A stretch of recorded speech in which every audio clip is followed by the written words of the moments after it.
به نام خداوند بخشنده و مهربان. و درود و سلام بر محمد و آل محمد.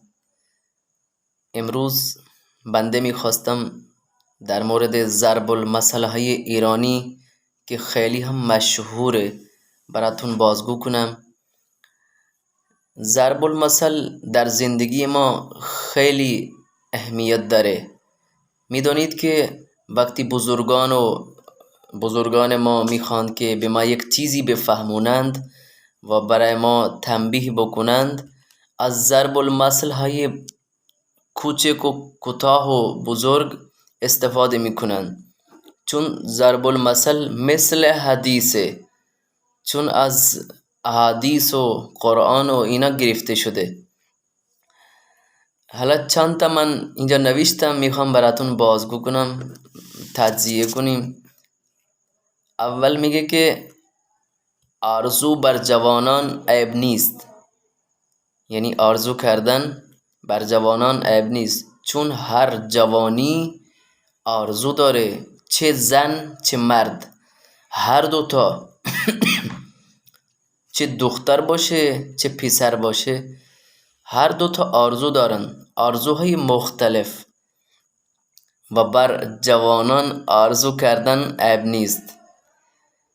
دوم میگه آشپز که دوتا شد، آش یا شور می شود یا بی نمک.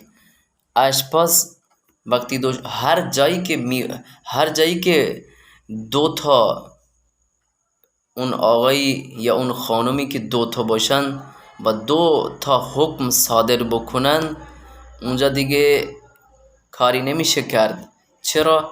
باید یک نفر باشه که مسئول باشه. اگر دو تا باشن دیگه معاملات خراب میشوند و اون جو اصلا بیکار میشه، اون جو خراب میشه و روز به روز خرابتر خواهد شد. سوم میگه آن را که حساب پاک است، از محاسبه چه باک است. یعنی اون مردی که حسابش رو تصفیه کرده، حسابش خوبه، اصلا زرنگی نمیکنه، خیانت نمیکنه، اون اصلا نمیترسه هیچ کس، از هیچ کس نمیترسه. چرا؟ چون حسابش پاکه، گول نزده، مردم رو چیت نکرده، گول نزده. وقتی گول نزده که حسابش پاکه. و چه باکه؟ هیچی باک نیست.